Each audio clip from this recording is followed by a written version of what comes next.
नमस्कार, आदाब, सत श्री अकाल, अस्सलाम वालेकुम। मैं परवेज खान और आज के इस वीडियो लेक्चर में हम बात करने वाले हैं मध्य प्रदेश के संदर्भ में कुषाण वंश, नागवंश, आभीर वंश, बोधि और मध्य वंश और वाकाटक वंश की। इससे पहले के वीडियो लेक्चर्स में हम मध्य प्रदेश की शुरुआत मतलब प्रागैतिहासिक काल से लेकर मौर्योत्तर काल मतलब मौर्य काल का विघटन तक पूरा कवर कर चुके हैं। उस वीडियो की लिंक आपको डिस्क्रिप्शन में दे दी जाएगी, आप चाहे तो वहां से देख सकते हैं। तो कुषाण वंश से हम शुरुआत करेंगे। उससे पहले थोड़ा सा रिकैप कर लेते हैं कि जब मौर्य काल का पतन हुआ तो उस समय क्या व्यवस्था हो गई थी हमारे देश में। तो मौर्य के बाद क्या हुआ था, चार देशी और चार विदेशी जो राज्य थे या जो वंश थे, उन्होंने भारत पर हमले किए और भारत को छोटे छोटे टुकड़ों में तोड़ दिया था।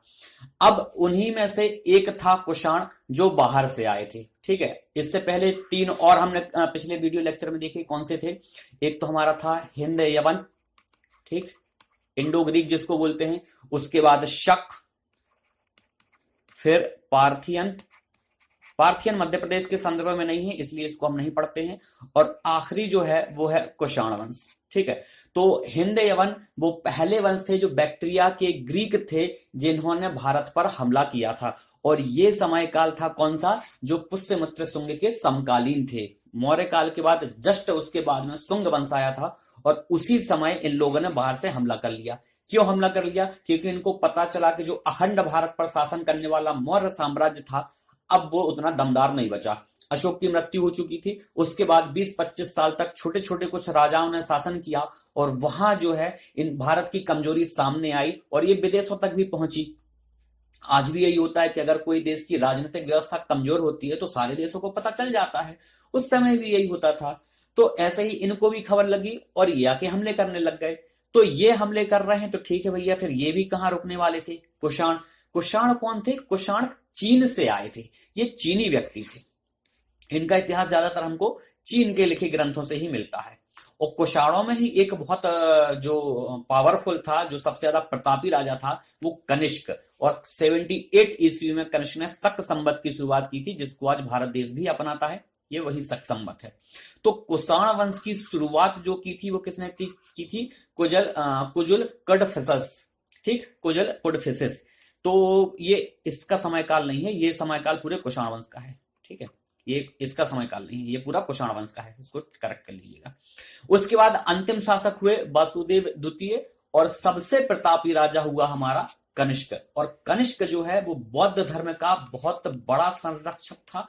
इसको दूसरा अशोक बोला जाता है बौद्ध के संदर्भ में, क्योंकि बौद्ध धर्म को बहुत संरक्षण दिया। और इसी के समय काल में एक चौथी बौद्ध संगीति हुई थी।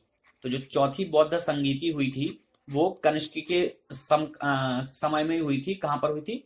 कश्मीर में हुई थी। ठीक, पहली तीन कहां हुई थी? बौद्ध धर्म के बारे में पूरा अलग से जब बौद्ध धर्म पढ़ेंगे तब। अभी हम पढ़ रहे हैं कुषाण वंश, वो भी मध्य प्रदेश के संदर्भ में, इसलिए पूरी की पूरी बात जो है हमारी वो मध्य प्रदेश से संबंधित, मध्य प्रदेश के इर्द गिर्द ज्यादा रहेगी। कुछ टॉपिक को हम दाएं बाएं से थोड़ा सा कवर कर लेंगे। ठीक, तो कुषाण वंश आए कहां से थे ये कुषाण लोग? ये कुषाण लोग चीन से आए थे। और चीन में कहां? कांसू नामक स्थान पर रहते थे। इसलिए इनका इतिहास जो है वो चीनी ग्रंथों के आधार पर ही लिखा गया है कि ये लोग कौन व्यक्ति थे। ठीक है, तो कुषाण वंश के जो शासक हुए, एक तो ये हुए हमारे पहले वाले। ठीक, इनके सिक्के तो मध्य प्रदेश में कहीं ज्यादा नहीं मिलते हैं। दूसरे थे विम कोडफिसस। ठीक है, विम कोडफिसस, उनके सिक्के मध्य प्रदेश में मिलते हैं। वसुदेव के सिक्के मिलते हैं मध्य प्रदेश में, और कनिष्क के सिक्के। इन सभी के सिक्के जो हैं वो मध्य प्रदेश में कहीं ना कहीं पर मिले हैं। तो देख लेते हैं बारी बारी से कि किसके सिक्के कहां पर मिले हैं। तो सबसे पहले कनिष्क को ही देखते हैं। तो कनिष्क जो है सबसे ज्यादा सिक्के जो हैं वो शहडोल में मिले हैं। शहडोल के अलावा भी कनिष्क के सिक्के और जगह से मिले हैं, लेकिन शहडोल से कुषाण काल के सबसे ज्यादा सिक्के मिले। कितने? 757। और इसमें से 324 सिक्के अकेले कनिष्क के हैं। तो सबसे ज्यादा सिक्के कुषाण वंश के शहडोल से प्राप्त हुए हैं, 757, 757। उसमें से 324, 324 अकेले कनिष्क के हैं। ठीक है, अब कनिष्क ने क्या है, मालवा वगैरह जीत लिया था, ये लिखा है पश्चिमी क्षत्रपों को हराया था इसने। पश्चिमी क्षत्रप मतलब जो शक शासक थे, हमने पिछले वीडियो लेक्चर में आपको बताया था कि शक क्या करते थे, अपने विहाफ में लोगों को प्रतिनिधि बनाते थे और वो क्षत्रप कहलाते थे। तो पश्चिमी क्षत्रप मालवा पे कौन, भूमक और नहपान के नाम पिछले लेक्चर में देखे थे, तो वो शासन कर रहे थे मालवा पर, इसको हराया और कुषाण वंश के कनिष्क ने क्या किया, मालवा पर अधिकार कर लिया। ठीक, तो मालवा वाला क्षेत्र आज उज्जैन, उंदर वाला, मंदसौर वाला, वो पूरा मालवा कहलाता है।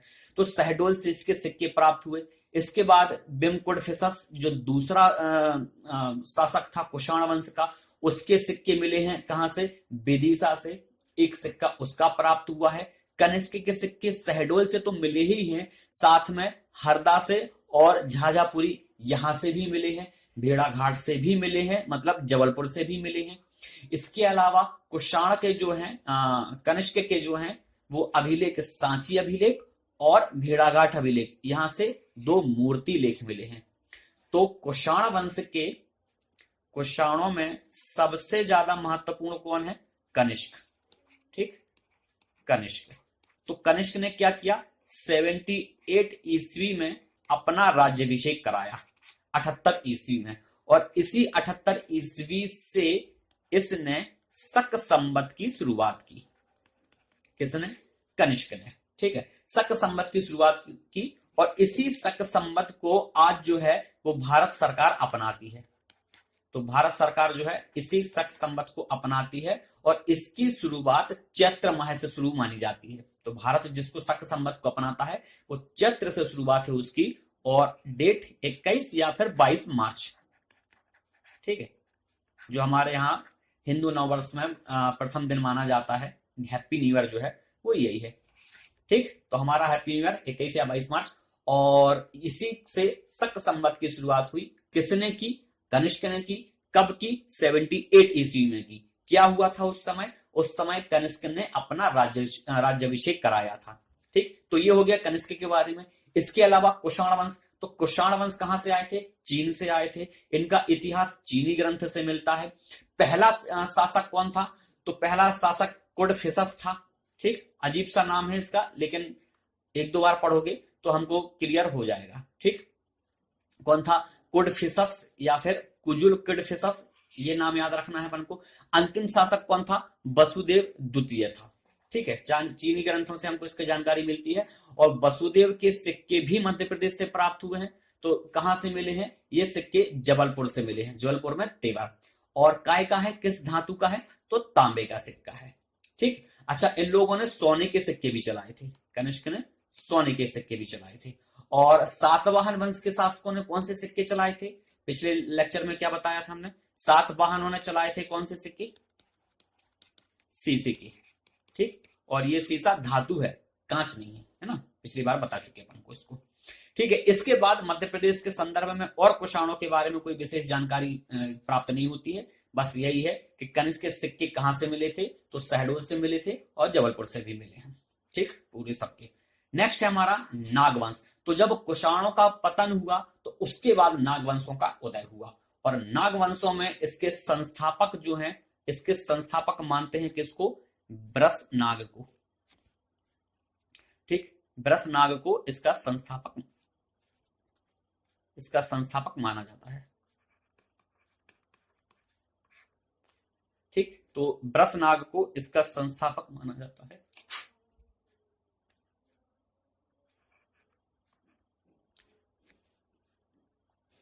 बृषनाग इसके संस्थापक थे। और नागवंश में ही एक कन्या थी जिसका विवाह हुआ था किसके साथ, चंद्रगुप्त द्वितीय के साथ। कुषाणों के पतन के पश्चात नागवंश के शासकों का उत्कर्ष हुआ था। नागवंश की स्थापना जो है वो विदिशा में हुई थी। ठीक, तो नागवंश की स्थापना विदिशा में हुई। किसने की, तो बृषनाग ने की। उसके बाद नागवंश की जो है वो राजधानी शिफ्टिंग हो गई थी, और राजधानी शिफ्टिंग कर ली थी किसने, एक बहुत प्रतापी राजा हुए भीमनाग। इनने राजधानी शिफ्टिंग कर ली कहां, ग्वालियर। वर्तमान ग्वालियर है, उस समय इसको पवाया कहा जाता था। ठीक, या फिर पद्मावती, पवाया या पद्मावती। तो भीमनाग ने क्या किया था, राजधानी शिफ्टिंग कर ली थी और ग्वालियर से उठाकर कहा, विदिशा से उठाकर ग्वालियर ले गए थे ये। ठीक है, ग्वालियर मतलब वर्तमान का, और उस समय जो था वो पवाया या पद्मावती कहते हैं। और इसकी जानकारी, ये जो पवाया है ये कहां से मिलती है हमको, तो ये मालती माधव एक नाटक है भवभूति का लिखा गया, उसमें पवाया का उल्लेख है। तो इनके सिक्के भी जो है वो मध्य प्रदेश में मिले हैं। तो कहां पर, एक तो यही विदिशा में भाई, जहां राजधानी होगी, जहां शासन कर रहे होंगे वहां मिल जाएगा। दूसरा जो है, दो शासक थे, एक गणपति और एक भीम। गणपति और भीम, भीम यही भीमनाग वाले। तांबे के सिक्के मिले हैं इनकी, कहां से, यहीं से, जहां इनकी राजधानी थी पद्मावती से। ठीक, तो बेसनगर प्राचीन विदिशा था, तो बेसनगर से, पवाया मतलब वर्तमान का ग्वालियर, और कहां से, हाँ, इनसे यहाँ के सिक्के मिले हैं, भीम के और गणपति के। तो नागवंश के बारे में केवल हमको दो तीन बातें ध्यान रखनी है। एक तो नागवंश कहां पर था, तो विदिशा में था। स्थापना किसने की, वृषनाग ने की थी। इसके बाद दो और शासक हुए, गणपति और भीमनाग। इनके सिक्के मिलते हैं हमको पद्मावती या फिर पवाया से, जो कि वर्तमान ग्वालियर है। और भीमनाग ने जो है वो इनकी राजधानी शिफ्टिंग कर ली थी, कहां, पवाया। और पवाया का उल्लेख कहां मिलता है, भवभूति के नाटक मालती माधव में। तो नागवंश के बारे में इतना ही है, बहुत ज्यादा डिटेल हमको यहाँ नहीं पढ़नी है। नागवंश के देखिए, ये जो है ना, ये बहुत छोटे छोटे से जो वंश रहे। हालांकि बड़े बड़े वंश के बारे में क्वेश्चन ज्यादा पूछे जाते हैं, जैसे कि राष्ट्रों के बारे में क्वेश्चन मध्य प्रदेश में ज्यादा पूछे जाते हैं, लेकिन इनसे एक आध क्वेश्चन बनता है। तो दो दो चार चार पॉइंट इनके बारे में लिख के, जितनी ये स्लाइड है उतनी पर्याप्त है, उतने में आपका काम हो जाना है। ठीक है, तो किसके बाद आए, कुषाणों के बाद आए। कहाँ राजधानी थी, विदिशा में थी। किसने इसकी स्थापना की, वृषनाग ने की थी। उसके बाद भीमनाग ने ग्वालियर या फिर पवाया में राजधानी शिफ्ट की थी। पवाया पूछा जाता है कि पवाया किसका प्राचीन नाम था। आप लोगों को एक काम और करना है होमवर्क के रूप में, क्या करना है कि यहां लिखेंगे आप लोग प्राचीन नाम, ठीक है, शहर के प्राचीन नाम, और यहां पर लिखेंगे क्या, वर्तमान नाम। यहां पर लिखेंगे वर्तमान नाम। ठीक, तो जैसे कि बेसनगर, ग्यारसपुर, दसपुर, ठीक है, उसके बाद जे आपका पवाया, ये सब, ये क्या नाम थे और इनके वर्तमान के प्रचलित नाम क्या है, ये आपका होमवर्क है, ये आप लोग को स्वयं करना है। उसके बाद बहुत छोटा सा एक अधीर वंश आया, इसमें भी कुछ खास विशेष हुआ नहीं है। ठीक है, ये क्या थे, सातवाहनों के अधीन थे। तो सातवाहनों के अधीन इनने बुरहानपुर में अपने साम्राज्य की स्थापना की थी। बुरहानपुर उस समय खानदेश माना जाता था, और फिर धीरे से ये उत्तर भारत की तरफ खिसक लिए थे। तो उत्तर भारत की तरफ खिसक लिए तो कहां पहुंचे, निमाड़ और मालवा। इनने अपने क्षेत्र का विस्तार किया। अब खान बुरहानपुर देखिए मध्य प्रदेश की बिल्कुल दक्षिणी सीमा पर है, ठीक है, उसके बाद नीचे महाराष्ट्र शुरू हो जाता है। इनने थोड़ा सा ऊपर को खिसका है, ऊपर को खिसका तो पूर्वी वो निमाड़ वाला क्षेत्र, वही आज का खंडवा, खरगोन वगैरह, थोड़ा और ऊपर गए तो पूरा मारवा इनने घेर लिया। जानकारी कहां से मिलती है, तो जानकारी मिलती है हमको इनके बारे में नासिक के शिलालेख से। ठीक, नासिक के शिलालेख से इसके बारे में जानकारी मिलती है कि इनका क्षेत्र मालवा तक फैल गया था। उसके बाद इस साम्राज्य का संस्थापक कौन था, तो ईश्वर सेन जो है वो इस साम्राज्य के संस्थापक थे। इन्होंने कुछ खास किया नहीं, थोड़े समय के लिए शासन किया और उसके बाद बाकाटकों की अधीनता स्वीकार कर ली। बाकाटक और गुप्त साम्राज्य जो है वो उत्तर और दक्षिण भारत में साम्राज्य कर रहे थे। ठीक, अगर ये उत्तर भारत हम माने तो यहाँ कहीं पर जो क्या, ये पूरा भारत का नक्शा माने तो यहाँ कहीं पर क्या थे, गुप्त साम्राज्य था, और यहाँ पर कहीं पे क्या थे हमारे, ये बाकाटक थे। ठीक, तो ये बाकाटक थे। अब इन लोगों ने बड़ी चतुराई से वैवाहिक संबंध स्थापित किए, और फिर क्या हुआ, वैवाहिक संबंध स्थापित करके अपने आप को मजबूत बनाया। तो कैसे किया वो हम थोड़ी देर में समझेंगे। छोटा सा एक और वंश मध्य प्रदेश के संबंध में, बोधि और मध्य वंश। दूसरी तीसरी शताब्दी के आसपास ये कहानी चल रही है, जब आभीर वंश है तभी ये भी है। कहां पर है ये, जबलपुर के त्रिपुरी में, बोधि साम्राज्य। ठीक, तो जबलपुर का त्रिपुरी बोधि साम्राज्य। तीन चार शासकों के नाम आते हैं, वहां से जब त्रिपुरी में खुदाई हुई तब जाके इन साम्राज्यों के ये राजाओं के सिक्के निकले और तब हमको पता चला कि अच्छा ऐसा भी कोई साम्राज्य यहाँ पर था। वही है, क्या हुआ था, सामंतवाद की व्यवस्था शुरुआत हो गई थी। तो जैसे ही राजा कमजोर होते थे, सामंत ताकतवर हो जाते थे। अब जब सामंत ताकतवर होते थे तो वो अपने सिक्के चलाने लगे, अपना शासन करने लगे, अपनी सेना बनाने लग गए। तो छोटे छोटे शहर तक ही रहते थे क्योंकि बड़ी सेना है नहीं है। अब बड़े क्षेत्र पे हमला करना है तो दम चाहिए, दम है नहीं है अपन में लड़ने का। तो क्या करते थे, अपने घर के राजा, तो वहीं पर शासन किया, वही हुआ, वही मर गए, किसी को ज्यादा पता नहीं। लेकिन मध्य प्रदेश के संदर्भ में हम पढ़ते हैं तो हमको जानकारी थोड़ी सी होनी चाहिए। ठीक है, तो जैसे कि यही पूछा जाएगा क्वेश्चन के बोधि वंश कहाँ था और मध्य वंश कहाँ था। तो मोदी वंश कहाँ है हमारा, त्रिपुरी में, मतलब जबलपुर में। और मध्य वंश कहाँ पड़ता है, त्रिपुरी की और थोड़ा सा पूर्व में खिसक जाए अपन तो कहाँ, बघेलखंड में। ठीक है, और समय काल लगभग वही है सबका, इनका भी। ठीक, तो ये 3-4 नाम है, 4 शासक, इनका नाम देख लीजिएगा, कोई विशेष इसके बारे में जानकारी है नहीं है। ठीक, इसके बाद कौन थे, इसी समय बघेलखंड क्षेत्र पर कौन, मध्यवंश के शासन कर रहे थे। इसका जो पहला राजा था या प्रथम शासक था वो भीमसेन था। और 2-3 राजाओं के नाम और मिलते हैं, कौन, मध्य और शिव। अब ये देखिए कि बघेलखंड वाला क्षेत्र क्या है, ये जबलपुर है हमारा, यहाँ पर थोड़ा और यहाँ निकल जाओ कि ये पूरा उमरिया है और यही जो है वो बघेलखंड वाला क्षेत्र कहलाता है। तो उमरिया से इन दोनों के सिक्के प्राप्त हुए हैं, जिला उमरिया, बांधवगढ़। ठीक, आज बांधवगढ़ राष्ट्रीय उद्यान भी है हमारा, उमरिया में है। तो वहां से इनके सिक्के प्राप्त हुए हैं। ठीक, मोहर भी मिले हैं और सिक्के भी मिले हैं। तो ये था बोधि वंश और मध्य वंश। इसके बारे में इतना ही है और ज्यादा पढ़ने की आवश्यकता नहीं है। वाकाटक वंश थोड़ा सा इंपॉर्टेंट है, इसके बारे में थोड़ा समझेंगे कि इसकी वंशावली कैसी थी। तो वाकाटक वंश के बारे में बोला जाता है कि इसके संस्थापक जो हैं वो विंध्य शक्ति हैं। ठीक, तो विंध्य शक्ति ने 255 ईस्वी के आसपास, अब 255 ईस्वी ये वही समय काल है जब गुप्त काल भी शासन कर रहा है। तो वाकाटक वंश गुप्त कालीन है, उसी के समकालीन है। कहां पर शासन कर रहा है, बुंदेलखंड के क्षेत्र पर। इनका मूल निवास स्थान क्या था, बुंदेलखंड था। तो वाकाटक के जो विंध्य शक्ति थे उन्होंने तो यहीं तक अपना साम्राज्य सीमित रखा। लेकिन जैसे ही इनके आगे के रुद्रसेन वगैरह आए, उन्होंने क्या किया, उन्होंने अपना साम्राज्य और आगे बढ़ा लिया। और रुद्रसेन द्वितीय तो कौन था, चंद्रगुप्त द्वितीय का दामाद था। तो सोचिए कैसा साम्राज्य का विस्तार हुआ होगा, कैसे वैवाहिक संबंध स्थापित हुए होंगे। तो इसमें सबसे प्रतापी राजा का नाम आता है प्रवरसेन प्रथम, जो कि विंध्य शक्ति के पुत्र थे। 4 अश्वमेध यज्ञ कराए थे लोग इनने, और अपना साम्राज्य अश्वमेध यज्ञ के बदौलत हैदराबाद तक विस्तार कर दिया। कैसे भाई, बुंदेलखंड, आज अगर हम, ये भारत का नक्शा है, ठीक है, ये इस प्रकार से भारत का नक्शा है। तो यहाँ कहीं बुंदेलखंड है, थोड़ा और ऊपर ले लेंगे हम, है ना। तो मध्य प्रदेश का और ऊपर ये मान लीजिए बुंदेलखंड है। अब यहां से छोड़ा और यहाँ पर क्या है, हैदराबाद है दक्षिण भारत में। तो यहां से घोड़ा छोड़ा और ये पूरा साम्राज्य इन्हें अपना कब्जा लिया।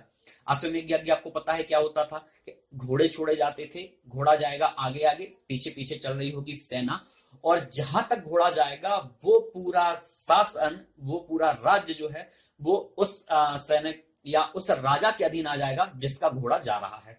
अगर जिसको चुनौती देना है तो घोड़ा को पकड़ ले, घोड़े को पकड़ा जाएगा और फिर उनके बीच में युद्ध होगा। किनके बीच में, जिसका घोड़ा है और जिसने पकड़ा है, दोनों के बीच में युद्ध होगा। जो जीत जाएगा वही सिकंदर।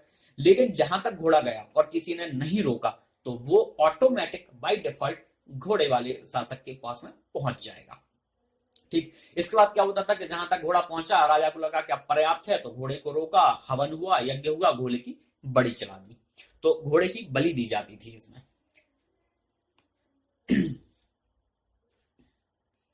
ठीक, इसके बाद विंध्य शक्ति ने स्थापना की।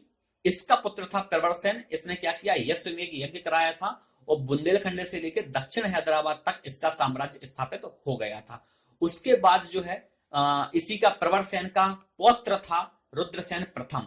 और रुद्रसेन प्रथम ने क्या किया था, जबलपुर और बालाघाट तक अपना शासन स्थापित बनाए रखा था। ठीक है, इसकी राजधानी इसने चेंज कर ली। इसकी राजधानी क्या थी, नागपुर या नागार्धन। उस समय नागार्धन थी, आज का जो है वो नागपुर है। इसी का लड़का था रुद्रसेन प्रथम, का लड़का था रुद्रसेन द्वितीय।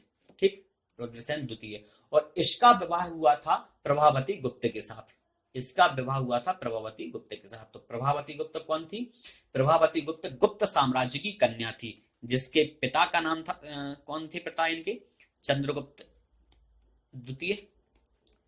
चंद्रगुप्त द्वितीय ये वही हैं जिन्होंने शकों को हराया, सकारी की उपाधि धारण की और विक्रमादित्य की उपाधि धारण की। और इनके दादा कौन थे, मतलब चंद्रगुप्त के पिता समुद्रगुप्त, भारत के नेपोलियन। अब ऐसी कन्या जिसके रगों में समुद्रगुप्त और चंद्रगुप्त का खून दौड़ रहा है, तो वो कहां शांत बैठने वाली थी। इसलिए जब रुद्रसेन द्वितीय की अकस्मात मृत्यु हुई तो प्रभावती गुप्त ने शासन को अपने हाथ में ले लिया। ये कैसे पता चला हमको, 2-3 साल पहले नागपुर में खुदाई हुई और वहां से प्रभावती गुप्त के सिक्के मिले हैं, और प्रभावती गुप्त के सिक्कों में उसके नाम और उसकी फोटो वगैरह ये सब कुछ मिला है। तो प्रभावती गुप्त ने क्या है, साम्राज्य अपने हाथ में लिया और पूरी व्यवस्था संभाल ली। ठीक, क्यों? क्योंकि रुद्रसेन द्वितीय का अकस्मात मृत्यु हो गई थी। और वाकाटक वंश में केवल एक यही रानी है जिसके बारे में उल्लेख मिलता है, बाकी और किसी महिला ने शासक नहीं किया है। और ऐसा मान लीजिए कि संभवतः ये पहली महिला होगी जो भारत पर शासन कर रही है, क्योंकि उसके बाद हम देखते हैं सुल्तनत काल में जहां पर कौन था, रजिया सुल्तान। उसके बाद तो फिर बहुत सारी रानियां आई। ठीक, उसके बाद हम अवंतीबाई का नाम सुनते हैं, फिर रानी लक्ष्मीबाई का नाम सुनते हैं, फिर भोपाल में रियासतों में तो बेगमों की ताबड़तोड़ बारिश हुई। ठीक है, अब उसमें क्या था, प्रभावती गुप्त के पुत्र भी थे प्रवरसेन द्वितीय, इन्होंने भी अपनी राजधानी को प्रवरपुर बना लिया था। इसके शिलालेख हमको बालाघाट, सिवनी और छिंदवाड़ा से मिलते हैं। तो वाकाटक साम्राज्य के शिलालेख वगैरह हमको कहां से, इन 2-3 शहरों से मिलते हैं, बालाघाट, सिवनी और छिंदवाड़ा। ये बालाघाट, सिवनी और छिंदवाड़ा। तो ये हमको ध्यान रखना है वाकाटक वंश के बारे में कि वाकाटक वंश कहां शासन कर रहे थे, तो दक्षिण भारत में कर रहे थे। नागपुर या नागार्धन इनकी राजधानी हुआ करती थी। बिंद शक्ति ने इसका संस्थापक था। उसके बाद उसके प्रवरसेन प्रथम, फिर रुद्रसेन प्रथम, रुद्रसेन द्वितीय, और रुद्रसेन द्वितीय का विवाह हुआ था प्रभावती गुप्त के साथ। ठीक, जो कि चंद्रगुप्त द्वितीय की पुत्री थी। तो आज की क्लास में इतना ही। इसके बाद हम पढ़ेंगे गुप्त साम्राज्य, और गुप्त वंश जो है वो थोड़ा डिटेल में जाएगा, क्योंकि गुप्त साम्राज्य से व्यवस्था में थोड़ा सा परिवर्तन हुआ। मंदिर वगैरह जो है वो एस्टेब्लिश होने लग गए थे और विधिवत मंदिर यहाँ से बने हैं। नागर शैली की शुरुआत हो गई थी। तो गुप्त इतिहास अपने आप में बहुत बड़ा है। ठीक, गोल्डन पीरियड माना जाता है। उसके बाद इसके मंदिर, इसमें गुफाएं बनी हैं, इसके शिलालेख वगैरह जो है वो सब कुछ पढ़ेंगे इसके बारे में, और एक लेक्चर पूरा हमारा गुप्त साम्राज्य में जाएगा। तो जो आज हमने पढ़ा है उसके बारे में थोड़ा सा फटाफट से अपन रिवीजन कर लेते हैं, ताकि चीजें अपने पास स्पष्ट रहें कि अपन ने क्या क्या कर चुके हैं। ठीक, तो कुषाण वंश से हमने शुरुआत की थी आज से। तो कुषाण वंश, कुषाण कहां से आया था, चीन से आया था। कुषाणों में सबसे प्रमुख नाम क्या था हमारा, कनिष्क प्रथम था। शक संवत की शुरुआत की। इनके सिक्के वगैरह कहां से मिलते हैं, इनके कुषाणों के सबसे ज्यादा सिक्के हमको शहडोल से प्राप्त होते हैं। इसके अलावा जबलपुर से और विदिशा से भी इसके सिक्के मिले हैं, और कनिष्क के कुछ मुद्रालेख सांची और जबलपुर से भी प्राप्त हुए हैं। ठीक, ये पूरा कुषाण वंश है। कुषाण वंश के बारे में बिम कुडफिलेसस, इसके बारे में इसका सिक्का मिला है विदिशा से, एक सिक्का मिला है तांबा का। ठीक, उसके बाद नागवंश, तो नागवंश में वृषनाग इसके संस्थापक। ठीक, कुबेर नाग इसकी पुत्री, और उसका विवाह हुआ चंद्रगुप्त द्वितीय के साथ। उसके बाद इनने अपनी राजधानी कहाँ, विदिशा में बनाई। इनके बाद जो आए भीमनाग और गणपति, इनके सिक्के मिले हैं हमको कहां से, पवाया से। पवाया को राजधानी बनाया भीमनाग ने, पवाया वर्तमान क्या, ग्वालियर। इतना पर्याप्त है। उसके बाद आभीर वंश आया और बोधि और मध्य वंश आया। थोड़ा थोड़ा सा 4-5 जानकारी लिख लीजिएगा इसके बारे में। उसके बाद उसमें कुछ नहीं है। फिर इंपॉर्टेंट था वाकाटक वंश। तो वाकाटक वंश के बारे में हमने देखा कि विंध्य शक्ति ने इसकी स्थापना की और राजा आते रहे, और क्या इसमें व्यवस्था में परिवर्तन हुआ। तो ये लेक्चर आज का हम यहीं विराम देते हैं। नेक्स्ट लेक्चर में हम देखेंगे पूरा गुप्त साम्राज्य। बने रहें। जय हिंद, जय भारत।